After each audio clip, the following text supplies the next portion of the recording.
Oh god, he's so big. You can't fight him, Gypsy. You'll get hurt. But if I don't fight him, Jason David Frank will think I'm a coward. Yeah. Drink. What you gotta say now, Godzilla? Oh no! Gypsy Revenge, coming to a theater near you. Hey guys, welcome back to Super Unimportant Reviews. My name's Steve. My name is Arnes. And today we'll be going over these Neca Pacific Rim Super Massive Heroes Gipsy Danger. He's about 18 inches tall, and as you can see, my current setup is not really well suited for him because a lot of the figures are kind of small in comparison to this guy. So you'll see part of my Godzilla collection over there and a bed frame, because this is just the way I have it set up right now. But we want to get this figure review out just because I know he's been out for a little bit. But with Knifehead coming out very soon, and we have him on order, so he should be coming in about a week or so. We just wanted to get a review of this guy out just because we're going to be comparing him a lot with him.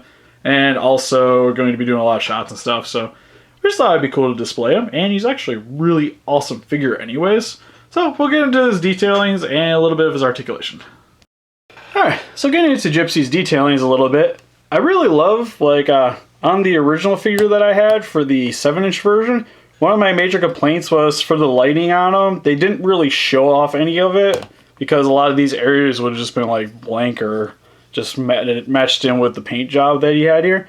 And they actually took the time to actually paint in all the lighting here, which I think is a really awesome touch, even though with one of his gimmicks, which I'll show off in this little bit here, I wish they would have probably went with something a little more along that lines.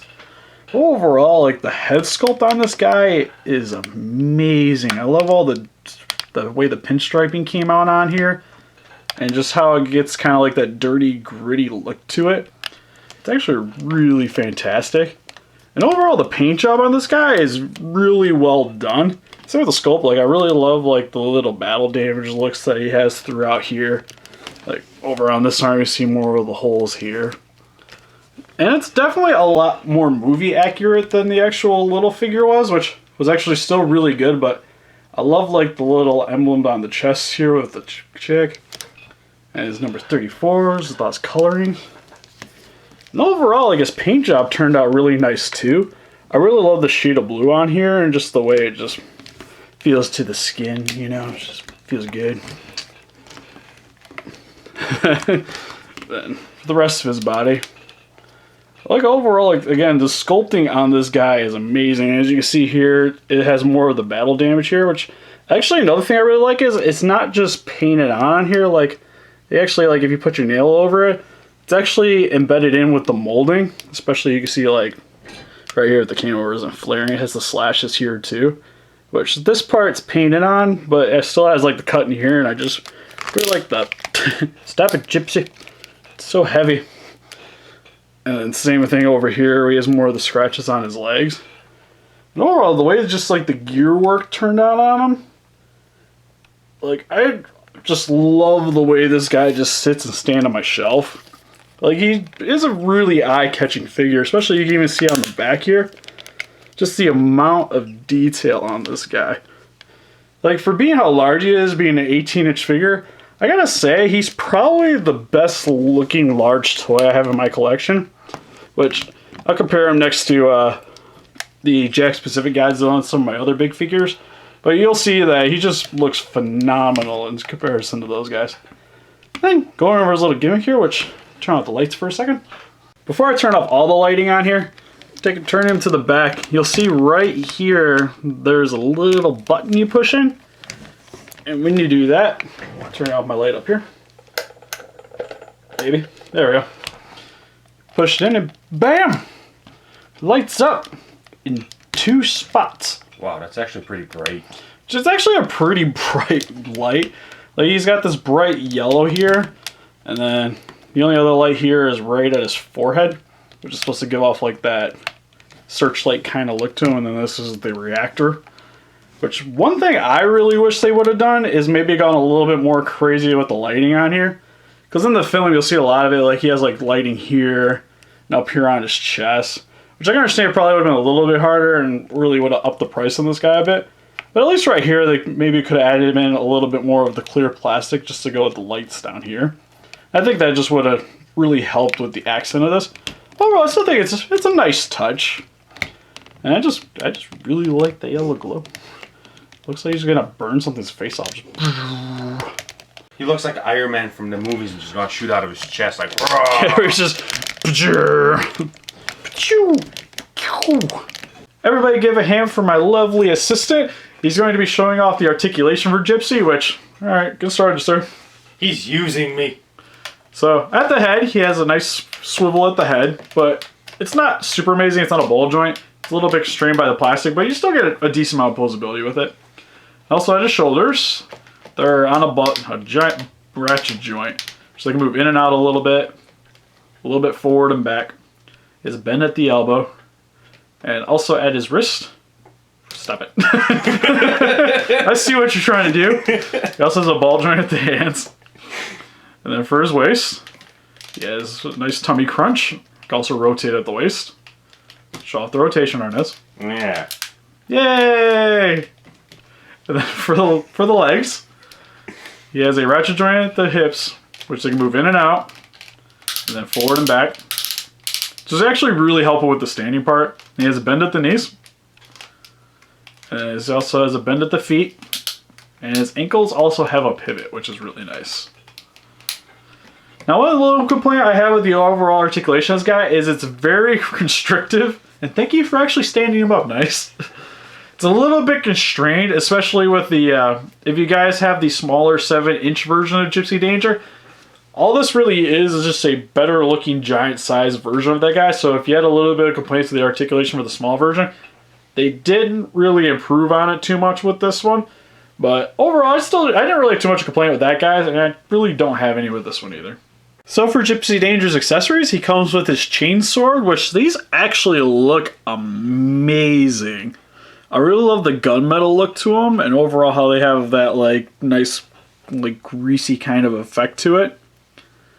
And overall, like there's just nothing I could really complain about too much, other than I maybe would have liked one to be open like this, and maybe one to be a little more enclosed and have that actual blade look to it. But still, overall, I get what they were doing, and I think these things still, like, it even has an edge to it. Like, these things are great. And then showing you these off on how to get them into the hands. Alright, so what you want to do is right here in his hands, you see there's a little open segment here. And what you want to do is you pretty much just take the blade and you jam it in there. And generally, I like to try to keep this end down. And it's a little bit of a tight squeeze, but you just kind of wiggle it in there. Giggity. And then the same for this arm. Here, if I can actually get it in there. That pops in, and then bam. And just to show off the blades, how they look inside of his hands, they actually look really awesome. They actually stick out really huge, which getting up to show you guys this.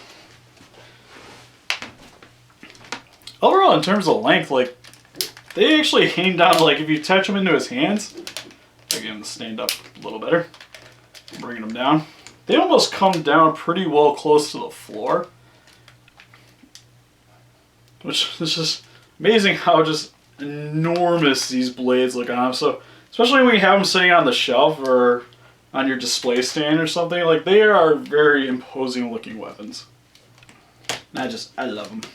Alright, for some quick comparisons, here's Gipsy Danger next to the largest figure in my collection, the Titan class Metroplex. And here's Gipsy Danger compared next to the Legacy Megazord. Hey, why didn't they use Gipsy Danger in Power Rangers? I don't know, why didn't they use your mom? Bitch. And here's the Gipsy Danger compared next to the Jakks Pacific Godzilla 2014. And here's Gipsy Danger compared next to our resident mascot Zilla. And here's the 7-inch Gipsy Danger compared next to the big Gipsy Danger's leg. So overall, with the 18-inch Gipsy Danger, I actually think he turned out fantastic. Overall, just the scope of this guy is amazing. The overall detailing on this guy, I really don't have any complaints, other than maybe they could add a little bit more black here just to give off a little bit more of a reactor look. But still, overall, it's still fantastic nonetheless. And overall, the articulation, I wish they maybe would have upped it a little bit more than the other Gipsy Danger, or it's the 7-inch version is what I'm talking about.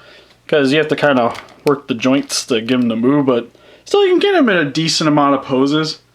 And when I initially bought him, he only had he didn't really have anybody to stand with him. Like, personally on my collection, he really only had Zilla. Because the Jack-specific Godzilla wasn't out, and most of the other guys weren't really a good scale. So, I'm really happy that Knifehead's coming out. So, if you're really excited about that Knifehead and don't own this Gipsy Danger yet, you really need to go buy him. And he's generally around like he's around $90. So, if you can find him around there, I really do think he's worth it. It's just overall, he's just really nice, thick, sturdy figure. And I just can't see going wrong. If you really love giant monster movies and stuff like that, this guy is perfect for you. So what do you guys think? Do you guys love Gipsy Danger? You guys like Pacific Rim? Or did the movie just not have enough kaiju for your buck? Please let us know in the comments. If you guys want to see closer pictures of them, we'll have them on Facebook. If you want to click the link in the description below. And if you like this and want to see more stuff like this, please give us a like and subscribe. Thank you guys for watching. Bye.